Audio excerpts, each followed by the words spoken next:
समझ के प्रिपरेशन करना पड़ेगा कि क्या मैं घर पे बैठ के प्रिपरेशन करूं, क्या मैं इतना अपने आप को झोंक पाऊंगा उस आग में कि मेरा बढ़िया से सिलेक्शन हो जाए, क्या मैं अपने टैलेंट को जस्टिफाई कर पाऊंगा अगर ऑनलाइन पढ़ रहा हूं, क्या मैं केवल सेल्फ स्टडी कर रहा हूं, टेस्ट सीरीज भी नहीं ले रहा हूं तो मैं जस्टिफाई कर पाऊंगा।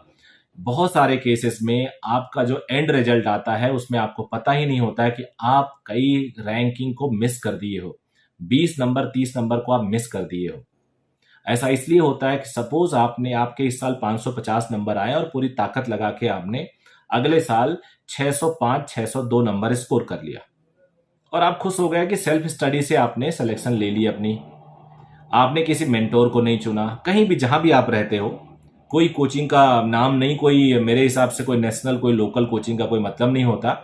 आप जहां भी रहते हो कोचिंग को आपको पता करना चाहिए उसका, वहां उस एरिया का उस रीजन का कौन सा कोचिंग अच्छा है, किसकी टेस्ट सीरीज अच्छी है। इसमें किसी की मोनोपोली नहीं है। और कोचिंग मैं हमेशा बोलता हूँ एक सोप नहीं है कि हमने बनाया फैक्ट्री में और पूरे इंडिया में भेज दिया और सेम फ्रेग्रेंस और सेम फॉर्म उसमें से निकलेगा, ऐसा नहीं है। कोचिंग हमेशा टीचर डिपेंडेंट होता है, कोचिंग हमेशा एडमिनिस्ट्रेटिव डिपेंडेंस होता है और कोचिंग हमेशा सिस्टम डिपेंडेंस होता है। तो कोई भी कोचिंग, अगर वो कोचिंग दिल्ली सही है तो हो सकता है वो हैदराबाद में ना सही हो। कोई कोचिंग अगर मान लो चेन्नई में सही है तो हो सकता है वो कोचिंग चंडीगढ़ में सही ना हो। सो आपको पता करके ही ज्वाइन करना चाहिए वहां पे। इसके लिए आप इंडिपेंडेंट हैं और आप समझदार भी हैं। लेकिन अगर आप इस बेसिस पे अपनी प्रिपरेशन शुरू कर रहे हो कि मिस्टर एक्स या मिस एक्स ने पिछले साल सेल्फ स्टडी किया और इस साल 610 नंबर लेके आ रहे हैं, तो प्लीज आप इस पे थोड़ा और सोचना, क्योंकि हो सकता है मिस्टर एक्स या मिस एक्स 690 का डिजर्वेंस रखते हो और वो अपने डिजर्वेंस को 80 नंबर डाउन कर दिया उन्होंने और अपने बहुत अच्छे अच्छे कॉलेजेस को कंप्रोमाइज करके स्टेट में काफी लो रेटेड कॉलेज में वो एडमिशन लेने वाले हैं। एंड बिलीव मी, ये बहुत फाइन लाइन है मेजर करने की, ये आप लोग मेजर नहीं कर पाते हो, ये हमें पता होता है।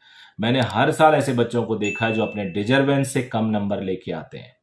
और कुछ बच्चे कहते हैं ना, जैसे रेस जब होता है, मान लो 4 राउंड का रेस है, आखिरी राउंड में जो तेजी से दौड़ गया वो रेस में आगे हो जाता है। कई ने स्टार्ट बढ़िया किया, बीच में पीछे हो जाता है, कई मिड में पीछे हो जाते हैं, उसके बाद आखिरी में भी कई पीछे हो जाते हैं। तो आपको अगर आगे बढ़ना है, अच्छी रैंक लाना है, तो आप कंप्रोमाइज किसी भी स्टेज पे नहीं कर सकते हो। The problem is, we don't rate, we don't measure and we don't rate ours talent. तो प्लीज आप लोग तैयारी करते टाइम इस बात का ध्यान देना कि आप जिससे इन्फ्लुएंस हो रहे हो, क्या वो रियल में इन्फ्लुएंशियल है, उसका जेन्युइन रीजन है। आप कहीं ऐसा तो नहीं फेक एजम्पशन, फेक नॉलेज के बेस पे आप अपने अपने करियर को प्लान कर रहे हो। सो आप लोग समझ गए होंगे मैं किस तरह से और किसके लिए और क्यों बात कर रहा हूँ, क्योंकि मैंने ऐसा पेन देखा है बच्चों में। कुछ कुछ बच्चे रह जाते हैं और कुछ बच्चे जो दिल्ली के कॉलेजेस को डिजर्व करते हैं वो स्टेट के 3rd रेटेड कॉलेज में जाके सेटल होना पड़ता है उनको। So this was my message, I hope you will take care of it. All the best बेटा।